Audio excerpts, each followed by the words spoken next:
the storm.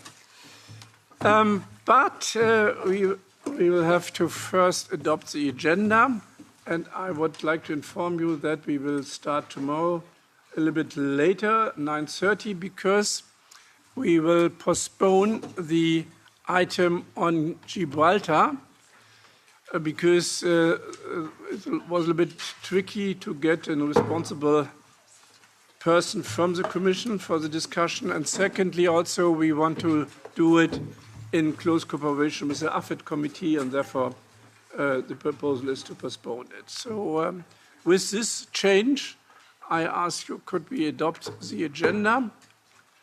I see no objections, so the agenda is adopted. And of course, on Chair's announcement, the usual one, so it's web streamed, so welcome from Lüneburg to Lisbon, from Cork to Constanza, and perhaps also to the United States, in the case we are discussing the United States today. And we have translation, interpretation in 16 languages, so please speak moderate. Then we have point 3, the announcements regarding the coordinators' decision. The coordinators' decision from the 23rd of June will be included in the today's committee meeting minutes, and they will be adopted if there are, unless there are no objections until the end of the meeting. Point 4. State of ongoing Trilock negotiations. We had no Trilock negotiations since the last meeting happened in June. Unfortunately, even not on GSP, but we are working on that so that we can come back to you in September. And then we have point 5 and 6, which we are dealing jointly. The state of play of the EU-US trade relation and our opinion to the AFET committee on a report on the EU-US political relations. I guess everybody is aware about the situation, and I'm really happy that Leopoldo is here with us, so welcome, to give us a hint about the thinking of the Commission, specifically regarding the trade relations. We had a lot of intensive discussion with the United States side since 3.5 weeks, where we tried to find a solution in the way of negotiation. And we had our plenary on the 9th of July, where we saw that President Trump made a new deadline for the so-called reciprocal tariffs. I would say it's more the baseline tariffs or the inflation tariffs to the 1st of August. Nevertheless, there was a clear understanding that there might be some elements of a framework agreement coming during the last weekend. But, as you know, there was a letter during the weekend, but it was not an offer for a framework agreement. It was additional pressure towards the European Union, increasing this so-called reciprocal tariffs, and I would say these inflation tariffs from announced in 2nd of April from 20% to 30% on the goods covered by this baseline tariffs. There was, of course, a discussion what to do during the weekend, and the Commission decided to postpone the first set of countermeasures, which originally should come into force today in the morning, postpone it until the 6th of August, which was decided today, so a little bit after the 1st of August deadline from President Trump.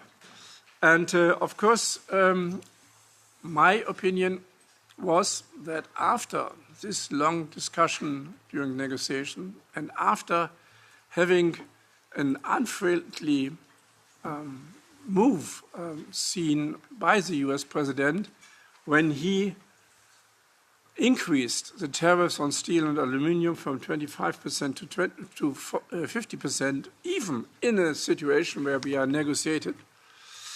We saw this additional unfriendly act, and therefore my personal view was that we should stick to the first set of countermeasures. The Commission has decided differently and wanted to postpone it again. And of course, Leopoldo, you will explain this to us. And then we have the AFET opinion, where we put until now some more general amendments regarding the trade relations on the table.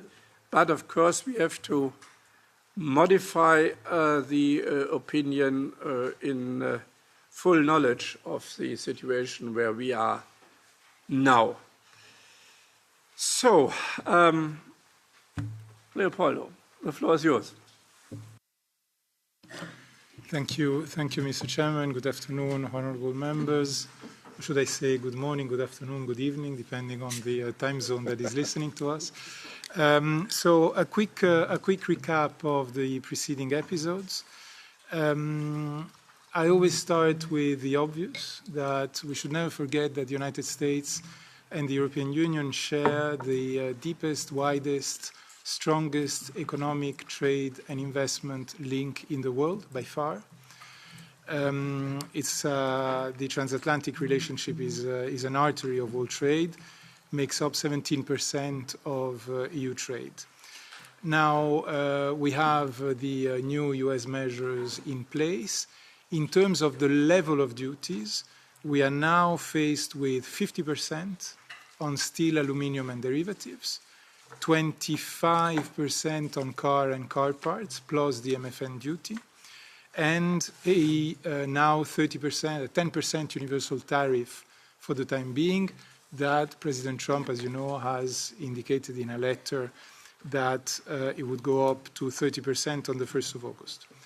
These levels of duties cover 70% of the EU exports to the US, in other words, 380 billion. But there are a certain number of ongoing investigations by the US administration under the Section 232 of the 1962 Trade Expansion Act. There's 7 now in total, which cover commercial aircraft, jet engines and parts, pharmaceuticals, semiconductors, critical minerals, copper, timber and lumber, and truck parts. If the administration, if the president decided to impose duties also on these products, then it's 97% of the EU exports to the US that would be covered by additional duties. Now, as you know, the Commission, and in particular Commissioner Šefčovič, has engaged very intensively with the US. I think we have calculated that now we are at 10 trips to Washington, D.C. So far this year, without counting the phone calls and the DVCs and so on. And despite, and I stress, the advanced stage of the negotiations, which we carried out in good faith, the US has, or President Trump has sent this letter announcing the position of a 30% baseline duty as of 1st of August. Chairman, you have been on the record indicating that this letter is unjustified, unproductive, and doesn't help finding a negotiated outcome. President von der Leyen is on record saying that we have taken note of this letter, that 30% of duties disrupt value chains to the detriment of businesses and citizens on both sides of the Atlantic. But she has also insisted, and we have insisted also with the member states, that the priority remains to negotiate. So we remain ready to finding an agreement with the US. So again, the priority is to remain calm, united, and pursue the EU interest. How do we want to do this? In 4 ways. First of all, we want to continue the negotiations. there's paradoxically a lot of time until the 1st of August. We have been working very diligently towards an agreement, respecting the red lines, the principled positions that we have agreed, including with you, for example, on not engaging in negotiations on the EU legislation. Now we want to continue doing these negotiations. But then, of course, we have to be prepared for any scenarios, and this is why we have to continue the work concerning rebalancing measures or countermeasures, whatever you want to call them. But we have to be clear that any countermeasures must remain a means to an end and not an end in themselves. We should never forget that tariffs, whether the US impose them or we impose them, remain costly for the economy. So what we want to do is the following. We have decided to postpone, as Chairman, as you were saying, the entry into force of the measures that had already been agreed with the Member States, the so-called steel measures, again, because we want to keep the space for a negotiation. But we have also concluded the public consultation that we launched in May on a package of products covering 95 billion euros worth of EU imports from the US. So we have concluded that. We have done an analysis. And so whenever we feel that the time is ripe to proceed to measures concerning that list, if you want, the administration is ready to do that. President von der Leyen kept on saying that everything is on the table. So indeed, I can also confirm that the administration is practically ready on also considering measures that do not cover goods. Yeah. The second point is that we have to continue deepening the partnerships with like-minded countries. So we have to continue talking to other trading partners that are also on the receiving end. And what is very, very important is that, of course, we must go much further than just talking. So we need to move forward decisively with the trade agreements, which have been finalized and need to be ratified, and bring ongoing negotiations to conclusion and fruition. You have heard over the weekend that President von der Leyen has reached a political agreement on the negotiations with Indonesia, with the President of Indonesia. And of course, you know that we have concluded the preparatory work to be able to present the agreements with Mercosur and the modernized agreement with Mexico to the Council and the Parliament to conclude these agreements. But we also need to forge ahead with the ongoing negotiations, be them with India, the United Arab Emirates, the Philippines, Thailand, Malaysia, and others. Finally, we need to continue to be very vigilant on the risk of circumvention and trade diversion, because, of course, what the United States is doing is that it is changing the terms of trade, so there is a risk of trade diversion. So we have set up, as you know, a dedicated import surveillance task force, which is now operational. And we continue now monitoring the situation. And we remain ready to apply the available tools in our trade instrument toolbox should we see that the legal conditions are met to intervene in case of trade diversion. This is where we are. If you want, the summary is that we want to continue giving the priority to a negotiated outcome. So we're very mobilized to this. The contacts with the United States administration continue. We have done very good progress in the negotiations so far, and we still have a bit of time.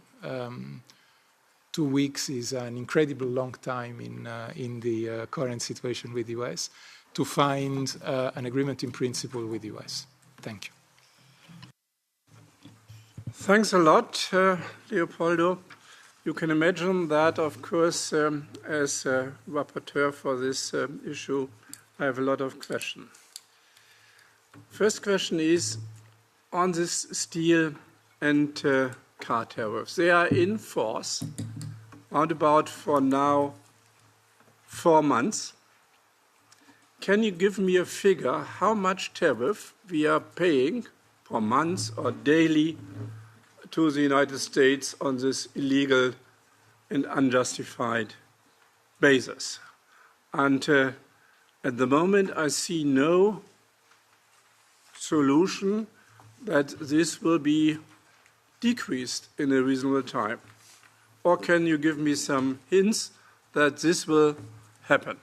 So how much are we paying on an illegal and unjustified base daily or per month for the budget of the United States? And secondly, you now also postponed the first list, you call it the steel list, to the 6th of August, and possible we will have a second list, let's call it the car list, ready until the 6th of August as well.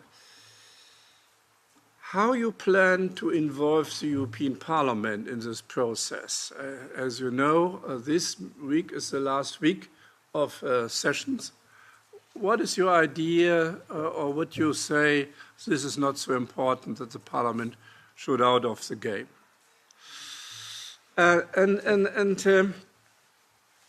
Thirdly, on the negotiations, at the end of the day, of course, if we change tariffs or other deal, it has to come to the Parliament, that's for sure.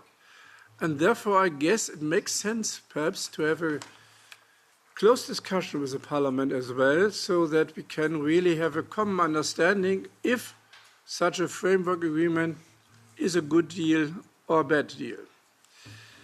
And perhaps you can give me some ideas what, at the moment, you said the negotiations are going quite well. What is in the basket of negotiations? So I heard a lot of rumors. I heard, for example, a rumor that we will really reduce for US cars the tariffs to 0, and the United States will reduce their tariffs from 25% to 15%. For me, it's not really balanced, to be honest. So can you give me some hints what is in the negotiation basket so that we have a sense if this might be a good agreement or not? And fourthly, can you guarantee that if there is a framework agreement, that this is the final exercise? Will be there a standstill clause in? Or do we have to anticipate that in 2 weeks or 3 weeks or whatever, Mr. Trump has an idea or the deficit in the budget is too high, that he will come with new tariffs? And lastly, reading this letter on Saturday quite carefully, specifically the last sentences where he said that we have closed our market with non-tariff barriers, with some other measures to close the market, where my suspect is that he is thinking about some European legislation as a barrier for US products coming to the European market, or perhaps also barriers for tech companies having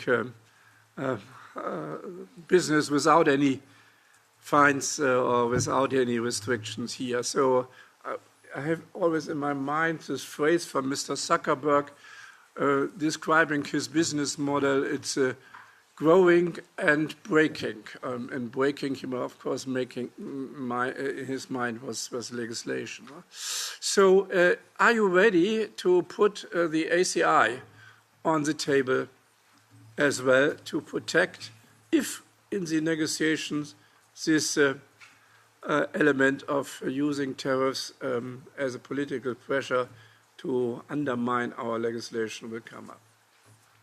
These are 5 main questions from my side, but I guess my colleagues will have also some reflection on that. And Jürgen Warbaum is representing the shadow Siliana from the EPP, please. Thank you, Bernd. Yes, we have, it's quite obvious, we have not always agreed with the United States on everything, but historically, of course, we have maintained a respectful and a meaningful dialogue. However, of course, the 30% threat during this weekend is not a serious negotiation tactic at all. These will jeopardize people's savings, livelihoods, and future plans in a profound way. I still support the Commission in postponing or continuing, rather, to negotiate until the 1st of August. I think that is wise. But of course, we also have to, in parallel, plan for smart, effective, and meaningful retaliation. We have now sought to de-escalate in all the situations that we could, but inaction cannot become our policy, and therefore I think it is good that the second list is now prepared so that, if necessary, we can retaliate as soon as possible. It is, of course, also good that we now have a conclusion of the political agreement with Indonesia, and we need to continue to push Mercosur, Mexico, our South Asian partners further, India, and so on, because when one market seems to close, we have to open a new one. You mentioned 4 points, 4 ways of going ahead. I'd like to add a 5th one, and that is the WTO point, because we have MC14 coming up next year, and we need to have some kind of predictability at these very turbulent times. And WTO, of course, provides for that. And therefore, we need to push for more WTO reform together with other members. And my question builds on that. I only have one question. And that is, a few weeks ago, the Commission publicly denied rumors that the Commission would accept a 10% baseline tariff.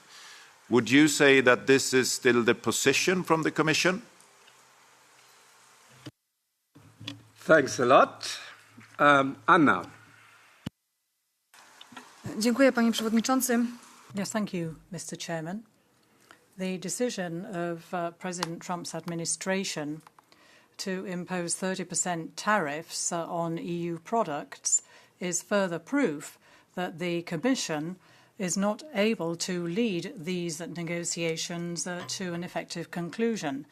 And given we now have another month to arrive at a kind of agreement with the United States, but without really knowing how this is going to happen. So when it comes to the strategy or tactics that has been used by the European Commission, well, is it the right strategy? Because we did have initially the deadline of the 9th of July, and everybody seemed to understand that we would be arriving at an agreement with the United States. And everybody thought, as I said, that we were close to an agreement. So when it comes to the US side, do we have the same negotiators, the same issues? And is it always the same strategy as well that is being imposed by the United States on different countries, different regions? And how are we dealing with this? Because we seem to see that there's a problem on the side of the European Commission to arrive at any kind of agreement with the United States. So it's a question about the strategy, etc., of the United States. Thanks a lot. Mr. Kolz. Thank you, Chair, and thank you for the updates. Obviously, the EU-US relationship is of strategic partnership, not just economically. It's much larger partnership that we are having. And of course, the overarching aim should remain 0 for 0 tariffs. That should be overarching position from EU point of view. And well, until recently, we were negotiating around a 10% baseline tariff.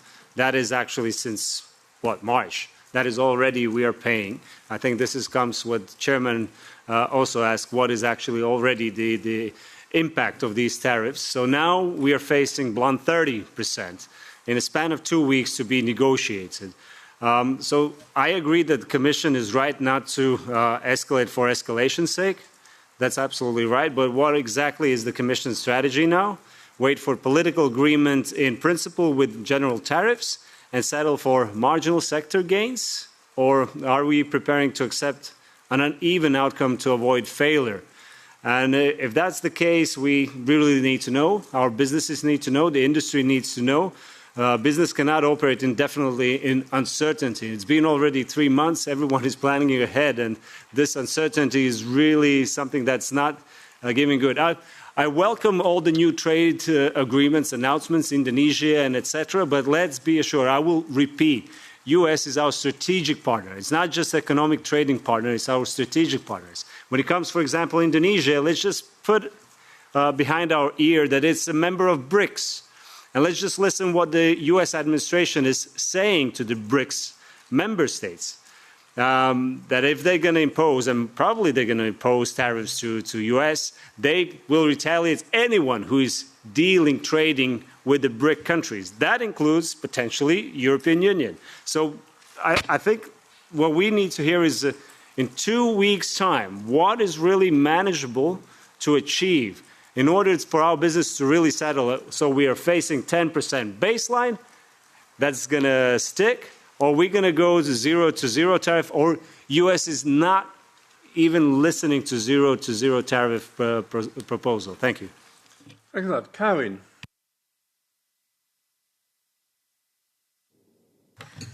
Thank you, Chair, and thanks to the Commission for the important update to us here today. The United States has announced announcement of new 30% tariffs on European goods is not only unjustified, it is a direct attack on the EU. The European Union must now give in to President Trump's blackmail. Despite our efforts to avoid escalation, the US administration has chosen threats and coercion over cooperation. This is deeply disappointing and undermines transatlantic relations at a critical geopolitical moment. Since January, the European Union has showed patience with a new approach to trade by the United States. When the American president has challenged our relationship, questioned our cooperation for peace and security, we have stayed calm, focused and constructive because it's in our common interest. But now, after a month of unpredictability and, let's say, one-man show, we have reached the point where it's necessary to speak up and act and to use the European power. It's time to use the language that President Trump understands. So my question is the Commission prepared now to activate the EU's anti-coercion instrument? Because I think we really have to evaluate the strategy. We are impatient. We want to see a result. And as it's very obvious during the negotiations, during the talks, the president continues to realize this campaign diplomacy, this campaign negotiations, and it's actually not serious. So please, could you explain more to us more in detail if and when you are ready to act?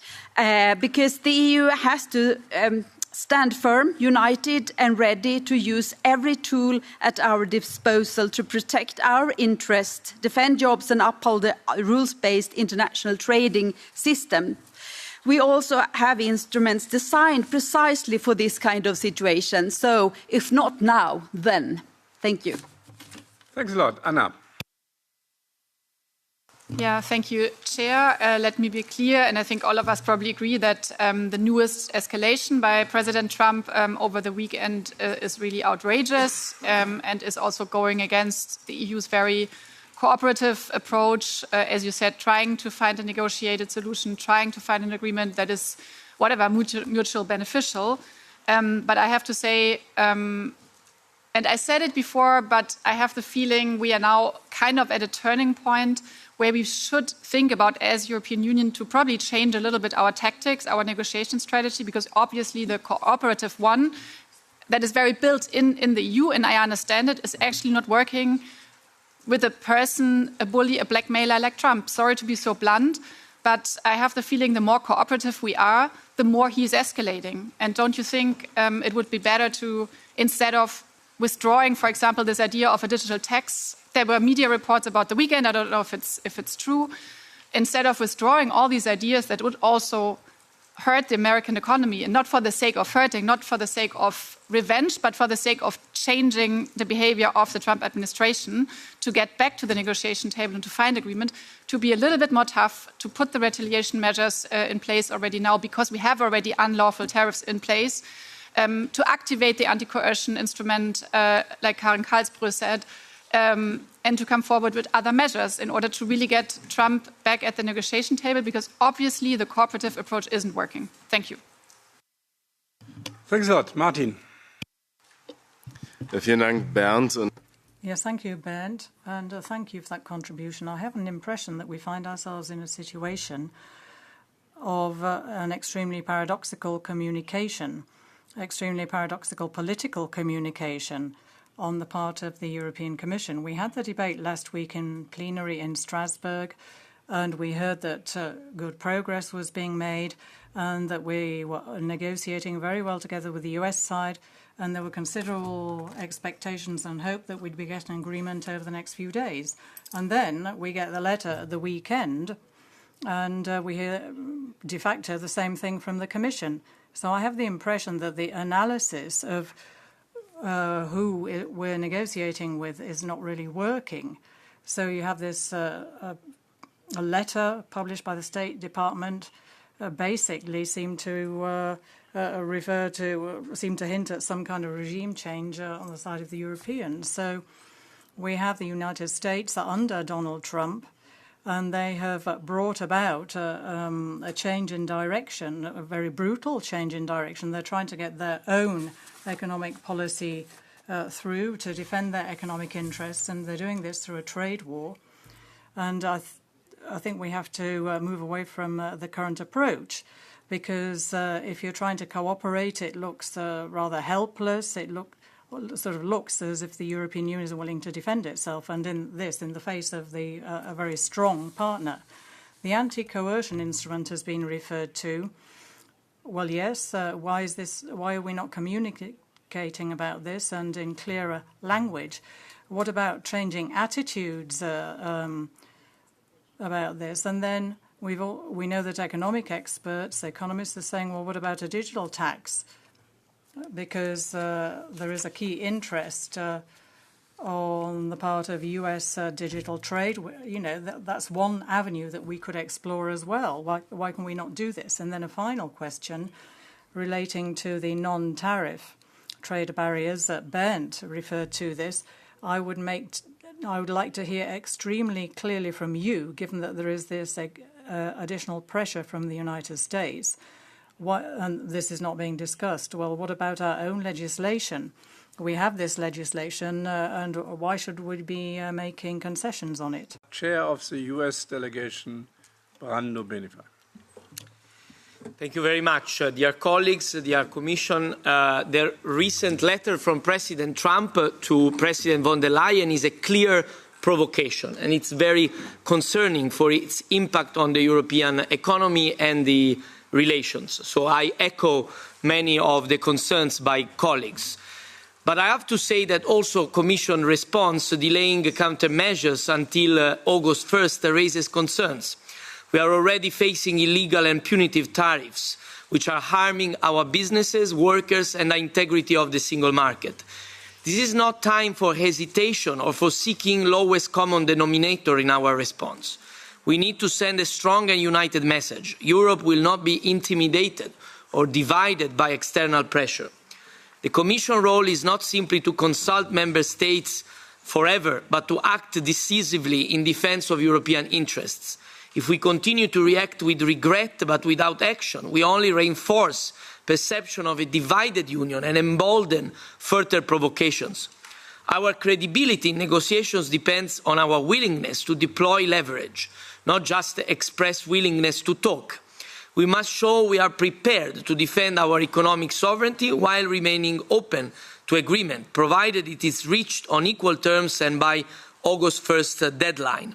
Only through unity and firmness we can protect our citizens and ensure a balanced transatlantic partnership, which is of extreme value from both economies in Europe and on the other side of the Atlantic. Thank you very much. Thanks a lot, Leopoldo. This was the first round. For the second round, I have so far 6 requests.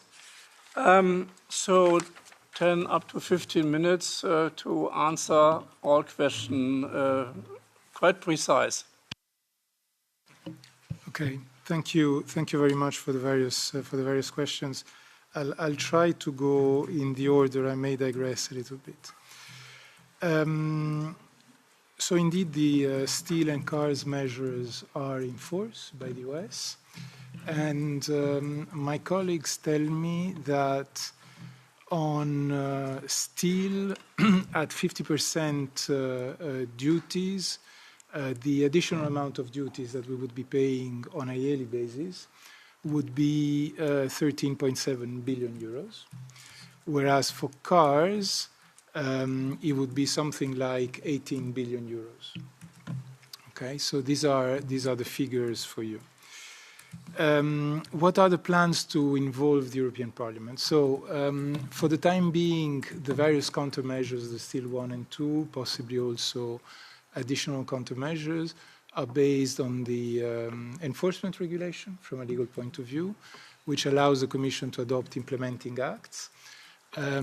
Despite the legal situation, we have consistently made the best efforts to keep the European Parliament involved. So, yeah, it might be that we run the phones sometime at the end of July, that we send emails sometime at the end of July. Now, if anybody in the Parliament wants to call a meeting, a monitoring group, a formal meeting of INTA or whatever, we shall be there because we have ensured that we will be in various formations in Brussels. My colleagues have been working literally day and night since the taking of duties of the President, and we will continue to be there. Now, the idea for the time being of these negotiations, and these are negotiations, these are not talks. Now, words matter. We're not chatting with the US. We are negotiating. Okay? That is very important. So the goal for the time being in these negotiations is to find an agreement in principle. So if you want an agreement on what is the scope of play that we would then translate into a further agreement. So, of course, then, when we move to the discussion on an agreement, well, we would fully respect the interinstitutional obligations that we have as part of the treaty. And that will allow, potentially, of course, the Parliament to come in.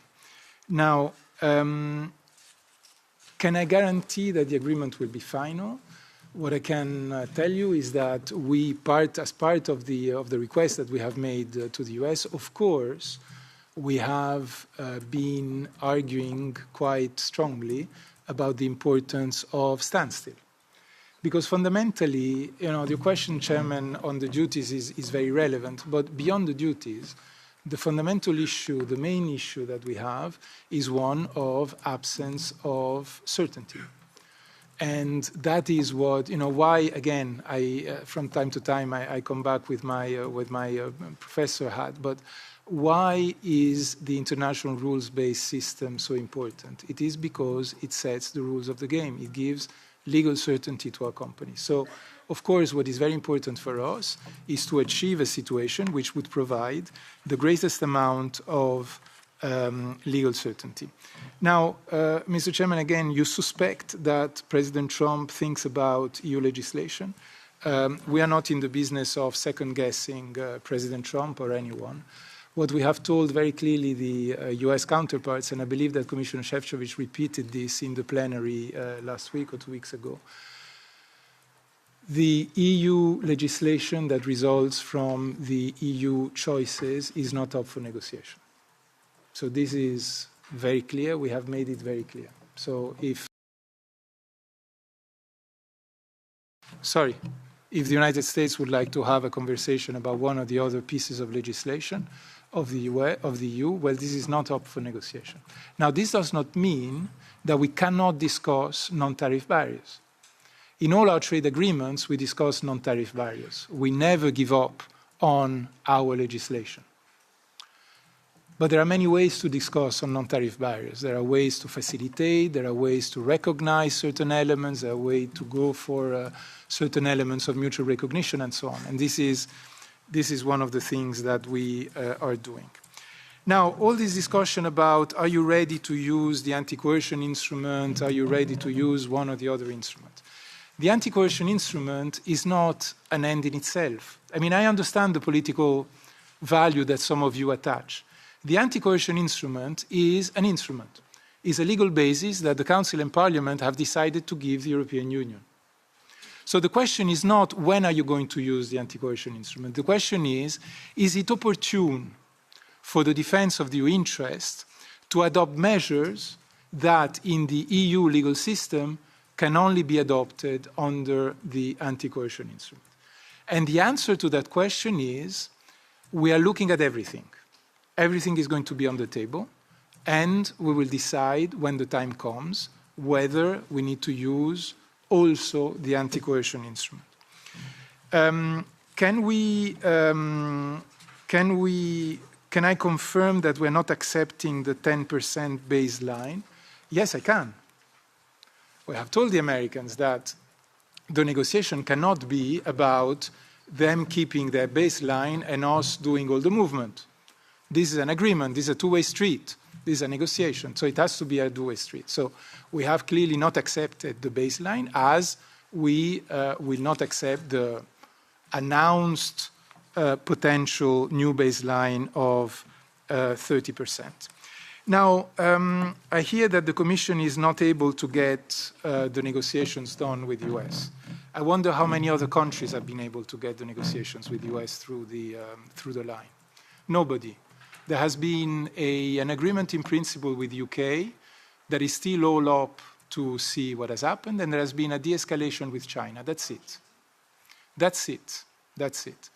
So the reality is that I think, again, Commissioner Šefčovič must have told you in the plenary that this is a negotiation like no other. It is a very peculiar negotiation indeed. But this is what we do, and we remain convinced that the best approach is to find a negotiated outcome for the EU interest. I will not speculate on what is the US strategy. But, I want to say something still. I mean, this is a negotiation, so you have to be able to anticipate that from time to time there is one of the negotiating partners that decide to do a certain move or the other. I think what is very important is to remain calm in these situations and not all of a sudden say, somebody has decided to make a move, so I throw my whole strategy and my whole tactics in the air.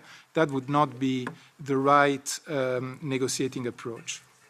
So we're also not negotiating with a goal to avoid failure. Again, I can understand the political element, it's important. No, what we are doing is that we are seeking a negotiated outcome so that we can defend in the best way the interest of our companies and our citizens. This is the goal. Because again, this relationship is so important that we have to make sure that it remains subject to the lowest tariffs and subject to the lowest barriers possible. So this is also the reason why we remain convinced that the right thing to do for the time being is to focus on the negotiated outcome, and rather than starting, flexing further our muscles on all kinds of measures, because we don't really see what this would bring. We don't think that this is, that this makes us look weak. It makes us determined to achieve what we want to do, which is a negotiated outcome. Now, I had an indirect question on what we would be negotiating, and I can confirm that indeed we have a certain number of elements that we're negotiating with the US. There is a tariff angle that covers both the so-called universal baseline tariff, but also seeking a solution on the sectoral tariffs. And for the time being, the two sectoral tariffs that worry us the most is, of course, the ones on cars and the ones on steel. But we're also talking about pharmaceuticals because we're very worried about the ongoing Section 232 investigation. And then, of course, there is also a discussion on non-tariff barriers, but I was saying it's not a question of us removing or changing our legislation. It's a question for us to find things that we can do together with the US to the benefit of our companies so that we simplify the trade with the US.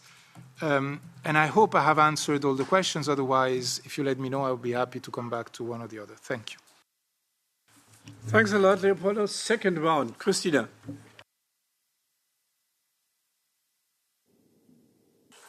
Muchísimas gracias, presidente. Yes, thank you very much, Chairman, and thank you to Leopoldo.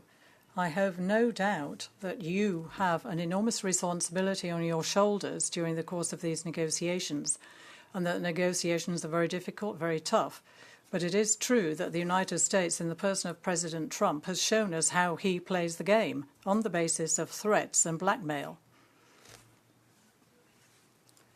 And people in my country, there's a saying that basically would, along the lines of the fact that he's more dangerous than a monkey with a crossbow. The problem is that Mr. Trump only answers to power. He's trying to rob sovereignty from us. He's trying to impose his agenda on our own agenda when it comes to manufacturing and the economy. I think we have to stand firm and we have to play the game and play to the rules, speak the same language as Mr. Trump. The American citizens, I think, also have to be able to see just what it is that their president is doing, and this running counter to the interests of the American economy. Because if we take a look at the tariffs, 30% would be a total ruin for our industry. And I think what we have to do is not think in terms of the what we're trying to achieve, but the means to do this, and perhaps go to the WTO and turn to Mr. Trump and say that if he wants to come to an agreement with us, that's possible. But I think, obviously, what we have to do is support the Commission, but we have to show that we have a strong position. We shouldn't waver in the face of Mr. Trump, because all you have to do is take a look at some of the other countries like Canada who've withdrawn their tariffs, and the threat of a 35% tariff was then consolidated. So I think basically what we have to do is tell Mr. Trump, a dialogue, yes, but there's a limit to our patience. You're obviously going to continue to negotiate, but I have one question, a specific question for the agri-food sector. What's going to be negotiated? What's on the table? Is wine going to form part of the agreement? Are you in a position to be able to advance any kind of news? Because we know, of course, that this particular sector is highly sensitive and they're going to pay the cost of any agreement with Trump. Thanks a lot. And now I give the floor also to the rapporteur from AFET. Please. Yes. Thank you, Mr. Chairman, dear guest. It's a pleasure to be with you because tomorrow at AFET committee I will be presenting my draft report on EU-US political relations, a key strategic file for the committee and for the Parliament. This report outlines the political direction for a more strategic, more balanced and more resilient relationship between the EU and the US. And of course, this debate on trade is very important, and we are monitoring this and also keeping our fingers crossed for the trade negotiations. But also, I would like to ask you to look at the report, and I'm also encouraging you to present amendments to this report because of the count constraints I was not able to cover every element we would like, particularly on trade. So thank you for this discussion and thank you for your presentation, and I hope this report will be it will be important also for your committee. Thank you, Chairman. Yeah, thanks a lot, and thanks a lot for joining. And I'm sure that we have some additional conversation about that. So I'm looking forward to work together with you. Thanks a lot. Marie-Pierre. Merci, Monsieur le Président. Thank you very much. Well, as we can see from what colleagues have said, there is a conflict here and a threat from the strategy of President Trump. Europe has its own judicial measures in order to tackle this, and we have to defend Europe and partnerships. We heard about the mobilization issue, and I believe that it's essential. We shouldn't just wait and see what happens. This is not a good strategy for the European Union. I do hear what you're saying about the need to have be in good faith in terms of the negotiations, and Commissioner Šefčovič, etc. But we all have to be very united and show firmness given the situation, and we have to prepare all the retaliatory measures and have them ready. You spoke about a second package. We have to be credible, and that should be submitted to the European Parliament, because we have to hear what the stakeholders say, but we also have to have this kind of firm stance on the part of the member states. We have to have stability. We have to defend our jobs and our companies. Thank you. Merci beaucoup, Julio. Thank you very much, Chairman, and thank you very much, Director DDG Rubinacci, for this discussion and for the informations. I have a problem with one important element of our previous discussion, mainly this standstill clause, I think it was called. And let me tell you, I firmly believe Trump will never stand still. So I think we have to find a new juridical and even a new term for this. Maybe I would call it predictability clause. Let's agree on 2 yearly reviews or something like, but standstill is something which is not good. Now, I clearly support the Commission to continue discussing calmly until the 1st of August. That's the best way. Prepare our bazookas, prepare our countermeasures, prepare whatever it is to be prepared, because that's very important. But now negotiate until the 1st of August. Hopefully you can reach a deal. But if you reach a deal from legal point of view, that's a memorandum of understanding. That's how it is called, the economic prosperity deal between UK and the US. But that was implemented by an executive order of President Trump. So that's a US legal document, but it's not a bilateral legal document. So what are we speaking about even the WTO? What we are speaking about our legal system, which has to be a rules-based system. So we have a lot of problems, many, very deep problems. And then I read one sentence of the letter of President Trump. These tariffs, and I quote, these tariffs may be modified upward or downward depending on your relations, on our relations with your country. So, I mean, that's a political issue. It's not a trade issue. That's not about rules. That's about sentiments. So in these conditions, I think it is very difficult. I think you will use cleverly the instruments and the negotiating space. I hope you will use them cleverly, and you will reach some result. And just to finish, I think that I don't know if a monitoring group will be called in end of July or 1st of August, but anyway, perhaps, yes, sure. But anyway, I think that INTA members would appreciate if you send us some letter of information when it is the case, because you know that we will continue speaking. So also in August, we don't shut up. So then if you give us your arguments about your actions, that would be helpful for the one voice of the European Union. Thank you very much. Thanks a lot, Julio. Lucas. Thank you, Chair. a business partner who repeatedly commits fraud, who repeatedly files for bankruptcy, who discriminates his people, and who insults and threatens everyone who does not bow in negotiations. I have the highest respect for the Commission and its optimism in that case. And I was 2 days ago at the 60th birthday party, and all those people, they're normal citizens who work their whole life, who are invested in the politics affecting them, and who follow the news. They asked me the same thing. What are we going to do about Donald Trump? So that's my first question to the Commission. What is the baseline of the communication strategy to inform the public for the next 2 weeks? Because lately the baseline has been our esteemed President of the Commission stating, I am optimistic. Will this also still be the baseline?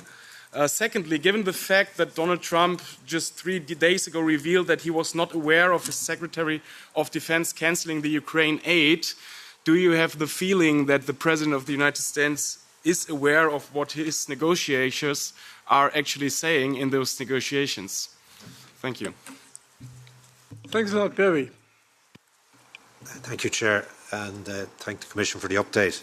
You know, there's no denying that the immediate and severe impact of the updated tariffs proposed would have a huge impact on many sectors, you know, whether it be agri-food, aircraft, leasing and so forth.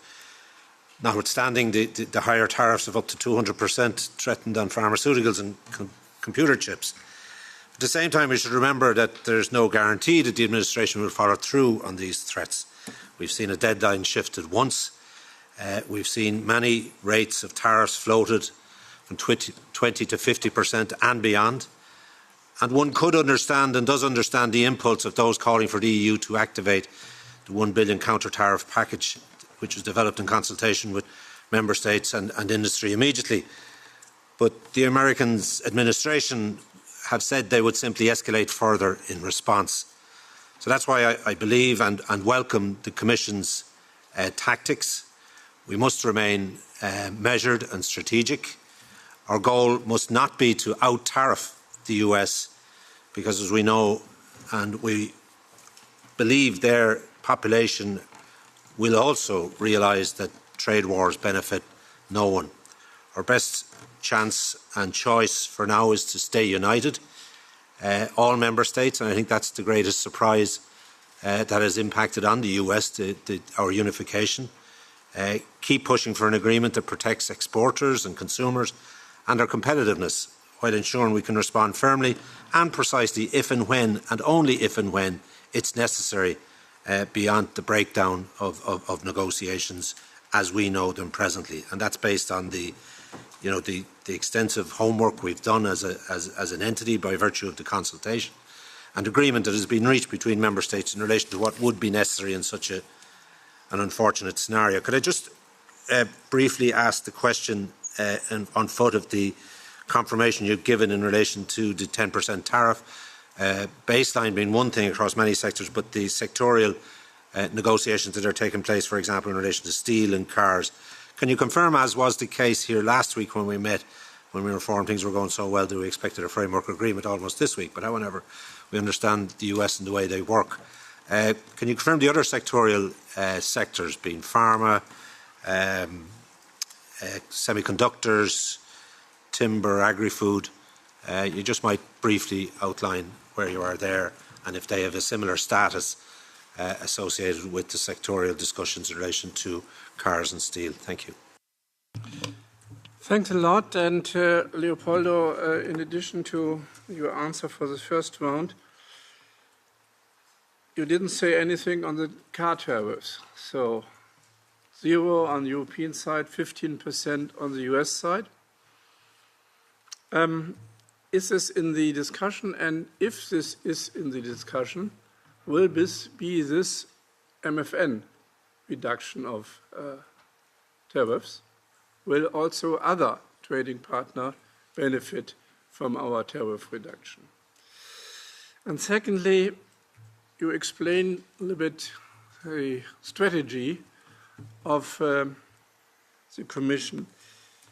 Can you imagine that perhaps people on the ground, workers, think that this is a quite weak position, I had a discussion with a metal worker on Saturday, and they feeling that at the moment there's an estimation around about 50,000 jobs in the steel and in the car industry will go away because of the tariffs. And you mentioned the huge amount of money we are paying to the United States. Can you imagine that they are thinking that at the moment we have a quite weak position towards the United States? So just last year we exported, the European Union exported to the United States 740,000 cars, and this will be not the case this year, that's for sure. And thirdly, of course, you mentioned that there is a deal with UK, and there's also one with Vietnam, but also there's an understanding with China. And you know that at the beginning there was a quite hard position of China, and then by sudden they made an agreement. Was this a total wrong strategy from China?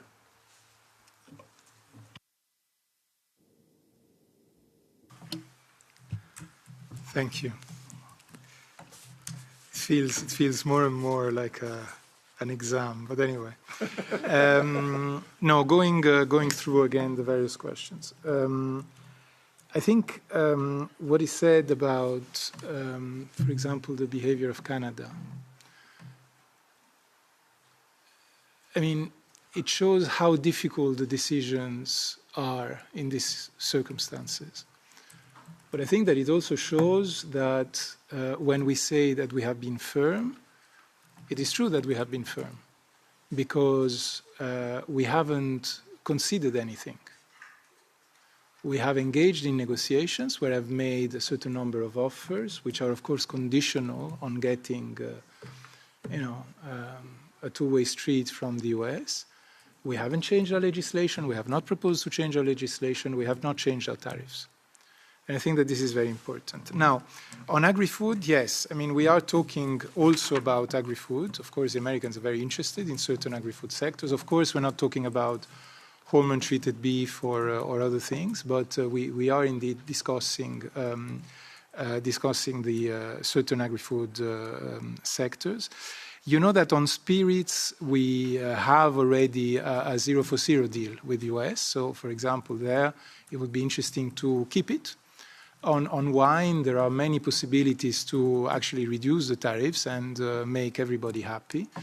So these are the sort of conversations that we're having. So in various sectors, we are looking at, either preserving a situation which was mutually advantageous before the increase in the duties, or we're looking at finding solutions that would actually make sense for the industry on both sides of the Atlantic. Madame Vedren, I hear you. However, if I may, I would like to take a little bit of an issue with what you define as the Commission position as being attentiste in good English. What we're really trying, granted, I agree that the number of meetings is not in itself something that really indicates whether we are, doing the job. But fundamentally, it is through this continuous engagement that we are looking at defending the EU interest. And that is far from just sitting down and waiting for events to unfold. Mr. Winkler, when you seek to change the name of the clause, I cannot help but thinking about a movie by the Marx Brothers entitled A Night at the Opera, when they negotiate a contract with a sanity clause. And I would invite you to look at this movie once again. It will lighten up our mood, I think. But now the serious thing, I understand the questions from the European Parliament, which is, Commission, are you going to respect the legal system in the EU concerning, for example, the conclusion of international agreements? And the answer is, of course, yes. But the thing is that we're not there yet. We're first negotiating the animal, and then when we have the animal and we know where we're going, then, of course, we will fully respect all the obligations. Yes, what is the baseline for the Commission communication strategy? The baseline is, again, that when you look at the whole situation, and I think this echoes, for example, the draft report from the AFET committee that I've seen and the proposed amendments from this committee. And the fundamental goal is to continue to engage. This is the biggest partner that we have, by the way, on both sides. So the net interest cannot be to start destroying the relationship. The net interest must be to continue building this relationship. And this you do through an engagement, through negotiation, through listening to what the other is telling you, and by making sure that the other is also listening to what you're saying. Commissioner Šefčovič is involved with essentially Mr. Lotnik, who is the Commerce Secretary, and Mr. Greer, who is the USTR, and they both confirm all the time that the President is very well aware of what is being negotiated and is following this very, very closely. So so this is the situation. I can confirm that we're looking also at other sectors, not just cars and steel. For example, indeed, we really would like to avoid a situation where the U.S. administration imposes Section 232 measures on things like pharmaceutical, but also a certain number of other materials, engines and jet engines and so on and so forth. So all this is being discussed. Now, on car tariffs, Mr. Chairman, I'm afraid I cannot give you the detail of what is being discussed, but I can confirm that there are many options that are being discussed. We have not been helped very much by some individual car manufacturers who have tried to find some kind of a side agreement. But again, I think that we have been able to maintain the unity of the EU by focusing on what we thought was the right thing. And the question of, in general, I mean, your question of bilateral MFN boils down to, are you going to have something that is compliant with the WTO obligations of the EU? And the answer is yes. We are looking at something that is compliant with the obligations of the EU in the WTO. I mean, the position of individual workers, we think about this every day, all the time, of course. I mean, the reason why we're doing this is because we want to find a solution that allows the EU to continue being and to improve its manufacturing basis, to avoid a massive delocalization of activities to the US, and to make sure that we can continue exporting the wonderful products that we produce in the EU to the US and to other markets. So this is a constant thought. We're not doing this for some kind of an ideal, an abstract reason. We're doing this because we're acutely aware of the economic interest of the EU citizens. China is in a very difficult situation. You know, when the US tell us, you have to follow us 100% on what we do on China, we always say, well, you know, we have a certain number of common interests, but we also have a very different trading and economic relationship with China than you do. So I don't think, well, first of all, I don't think as a matter of principle that the European Union should follow examples. I think that the European Union should set its own examples. But also the situation is totally different. What we have observed, however, is that the escalation of tariffs between the EU and China resulted in extremely damaging outcomes for both. So it confirms what we have been saying from the beginning, that tariffs are bad. And secondly, again, we have to bear in mind that the situation with China and the US is very different, and that, for example, one of the goals that the US administration had was to try to find a solution to the export licenses that China keeps, for example, on rare earths and so on. And, you know, we don't have all the information, but it seems to us that there could be still a lot of work there before an improved situation is found. Thanks a lot, Leopoldo. We have still 5 minutes. One question. This morning, this Trade Minister Council happened. And due to my information, this second list was presented with the volume, as you mentioned, from 72 billion. So are there any news from the Trade Minister Council? Is now the list in the comitology, and will be the list ready for the 6th of August? And what was the climate, the temperature at the trade ministers? And Jürgen had also a question. Yes, a small one regarding the lists as well, because if I understand it correctly, our list, if we have to retaliate, is approximately 25% in value of what their list is. So how do you view this in the Commission, and are you thinking of preparing a third list? Oh, Martin, please. Yeah, sorry. I just wanted to comment on something that you said. It was very interesting. You said during the negotiations you have to anticipate that one of the negotiating parties might make a sudden move. And I'm wondering why then the European Union or the Commission does not make a sudden move in reply to the US administration, because so far only the Trump administration made sudden moves during the negotiations, and you always advocated for strategic patience.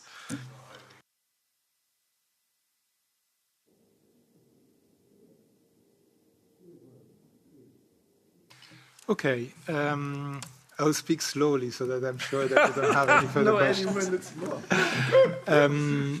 So first of all, I'm afraid I wasn't in the FAC trade meeting, so I cannot tell you what has happened, and I haven't received the report yet. But what I can confirm is the following. We have done this public consultation on a list that is worth 95 billion euros of imports.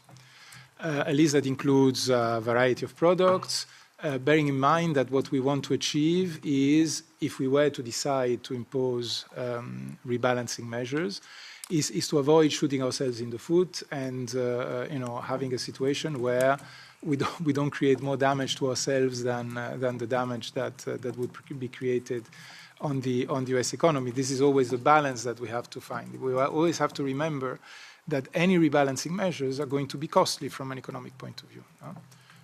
So again, what is the EU interest?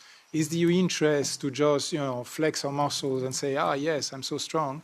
Or is our interest to actually be careful, proportionate in what we do? Now, at the end of the public consultation, of course, we have recorded 500 and something answers.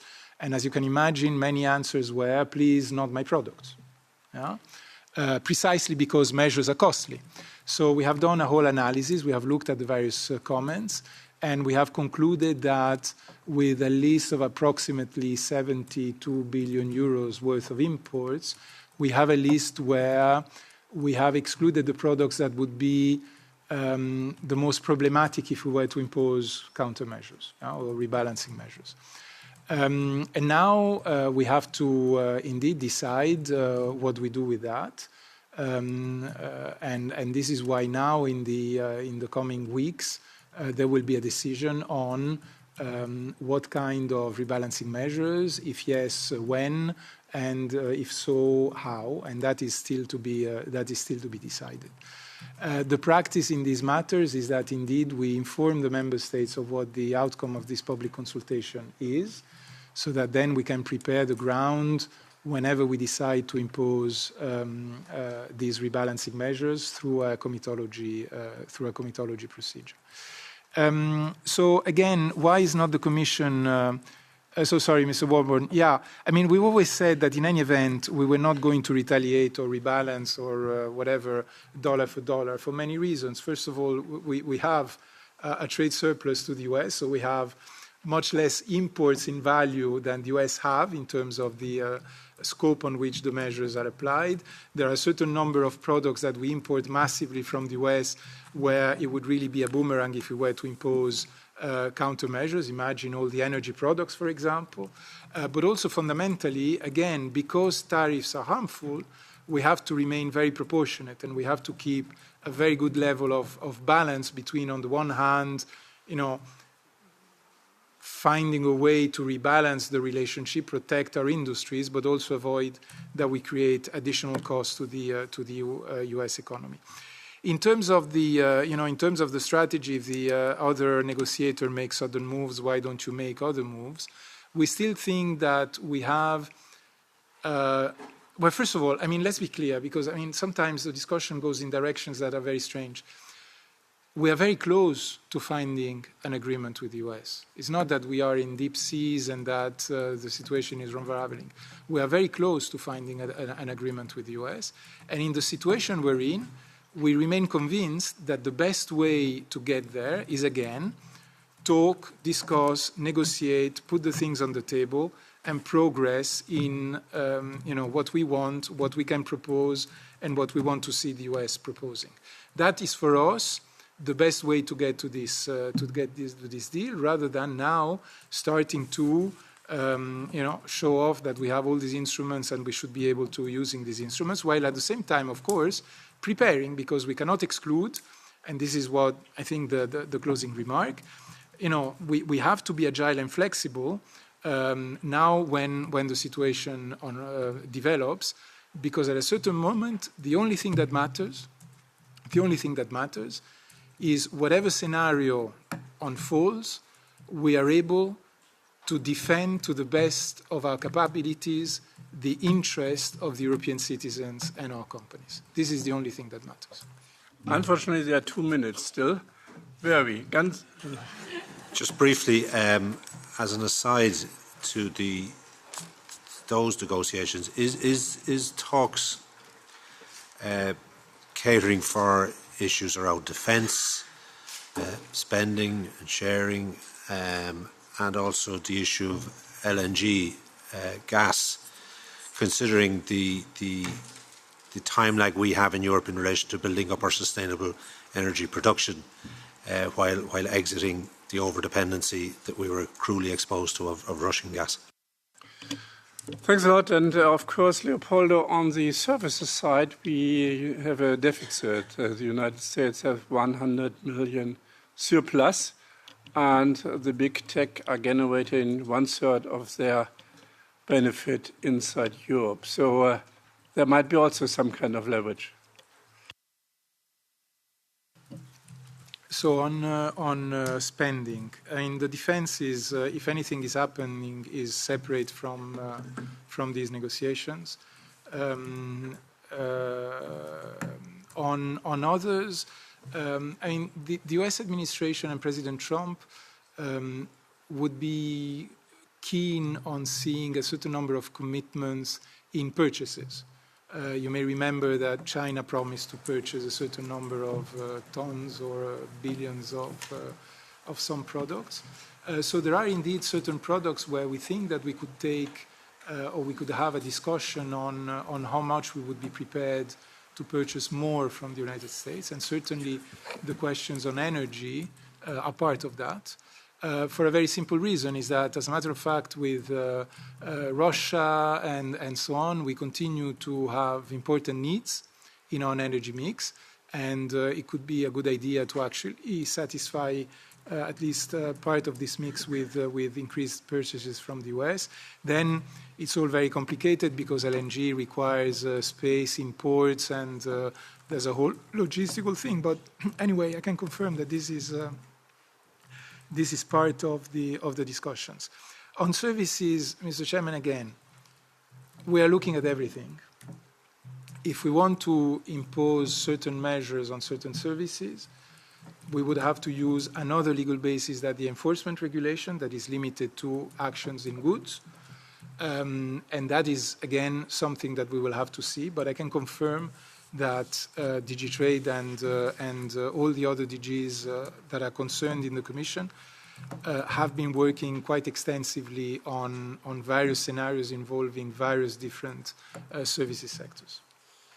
Thanks a lot, Leopoldo. I guess you made it. Examine. Wonderful. Thanks a lot for that. I think we will stay in contact on the whole issue. The deadline for amendments is Wednesday, the 16th of July at 11 o'clock. and we will probably vote on the 4th of November. I guess there will be a lot of space for additional negotiations, and AFET has foreseen the vote at the moment for the 2nd of December. Thanks a lot. This concludes the wonderful US item. We have to laugh a little bit. Yeah, of course.